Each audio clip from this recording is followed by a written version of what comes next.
Well, we begin with some developing news. Tybee Island police arresting a man in connection to an armed kidnapping. We're told police received a call from a man who says 33-year-old Hanif Brown had a gun and had taken the caller's girlfriend against her will. Throughout the investigation, another victim came forward saying Brown had also threatened them with a weapon. Brown was later found at a local gas station with the original caller's girlfriend. Police also discovered Brown's 6-year-old child was sitting in the back of his car next to a loaded weapon. Brown was arrested on multiple charges, including aggravated assault and kidnapping. His child was taken into protective custody. And in Rincon, a man has been taken to the hospital after a drowning incident at an apartment complex last night. The Effingham County Sheriff's Office says it happened at the Leo at the Sanctuary Homes. We're told the man was still breathing and had a pulse before being taken for treatment. His condition is unknown at this time. Well, new amenities are on their way to the Blue Mile in Statesboro. WSAV's Evan Smoke has more on the plans for some property recently purchased by the Georgia Southern University Foundation. Earlier this week, the GSU Foundation announced the purchase of property off of Fair and Tillman Roads near downtown Statesboro. The land used to serve as the practice field for the school's football team and was acquired for approximately $2.7 million. Moving forward, the plan is to build a hotel, as well as restaurants, retail, and eventually housing on the site. It's trying to bring life back to this side of campus and tie it into the Blue Mile and everything that's going on in downtown Statesboro. So by bringing a hotel, mixed-use development, it will encourage our students, alumni, faculty, and staff to activate this side of campus and get that flow moving back into downtown Statesboro.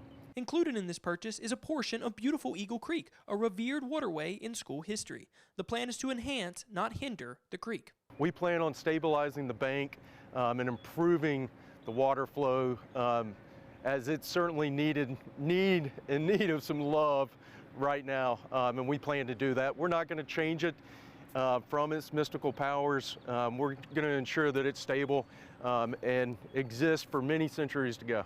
The development will also include additions to the existing trail leading to campus. We plan on enhancing that trail. It currently runs along beautiful Eagle Creek and crosses over behind the baseball stadium.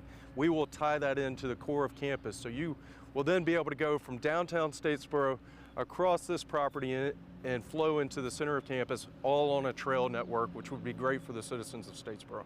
The plan will next go before Statesboro City Council for zoning consideration on June 2nd. Reporting in Statesboro, Evan Smoke, WSAV News 3, on your side. Well, our St. Jude Dream Home giveaway continues. The grand prize, a 2,500 square foot home in the Oakwood at New Hampstead neighborhood. Landmark 24 Homes and its trade partners have built it at zero cost to St. Jude so that the proceeds from your ticket purchase can go right to the hospital. It's a prize valued at $575,000. The house is open to tours on Saturdays and Sundays. You can scan the QR code there on your screen for a link to enter, or you can also find that link at wsav.com/dreamhome. If you live in South Carolina, you do need to call the number 800-383-9844. The number is also on the website. We're taking a live look outside now. We're going to check in with Storm Team 3 meteorologist Brian James for a look at the forecast. Happy Sunday to you. I'm meteorologist Brian James. We have temperatures right now holding mostly in a mix of 80s and 90s. A few spots a little cooler once you get closer to the coast, but it's been a warm, sticky Sunday afternoon. We will eventually see our rain chances go back up. There have been a few isolated showers and thunderstorms a little bit farther back to the west and southwest. Winds right now about 10 to 15 miles an hour. These will drop off a little bit as we go into the evening hours. A few sea breeze showers and storms have been trying to pop up, and these will of course drop off once we lose daytime heating. For the most part, our rain chances stay pretty low. Just keep in mind there could be a couple of stray showers and storms over the next couple of hours. Outside of that, as we go through the rest of the overnight hours, temperatures drop from the mid 80s by 7 o'clock. Back down around 1 a.m., 71 and in the upper 60s. Warm, sticky to start the day on Monday with a mostly clear sky. We'll see a mix of clouds and sunshine for our Monday. Later in the week, we do have some better rain chances coming back into the forecast. I'll talk about that coming up in just a few more minutes. Back to you. Well, WSAV is your local election headquarters, and primary election day in Georgia is this Tuesday. Voters will choose the two candidates who will face off in November for Georgia's governor. Republican candidates include Attorney General Chris Carr, Clark Dean, Rick Jackson, Lieutenant Governor Burt Jones, Greg Kirkpatrick, and Secretary of State Brad Raffensperger, Thomas Williams, and Ken Yasker. On the Democratic side, former Atlanta Mayor Keisha Lance Bottoms, Olu Brown, Amanda Duffy, former Lieutenant Governor Jeff Duncan, former State Senator Jason Estevez, State Representative Derek Jackson, and Michael Thurmond. For the Georgia Senate seat, Republicans Congressman Buddy Carter and Mike Collins, John Coyne III, Derek Dooley, and Jonathan McCollum are all campaigning to challenge incumbent Senator Jon Ossoff. If you need a ride to the polls, the Savannah branch of the NAACP is able to help. They're offering free rides to polling places for those who need them. You can call their office at 912-233-4161 tomorrow, Monday, May 18th, between 9 in the morning to 5 p.m. to prearrange a pickup, or between those same hours on Tuesday. Again, that number's there on your screen, 912-233-4161. As results come in Tuesday night, our team will track major local contests and bring you updates as races are called in or toward a runoff. For more on the elections and polling locations, head to our website, wsav.com/electionhq. In South Carolina, lawmakers will return to Columbia tomorrow to continue their special session on redistricting. Governor Henry McMaster called a special session after the state Senate failed to secure enough votes to pass new maps.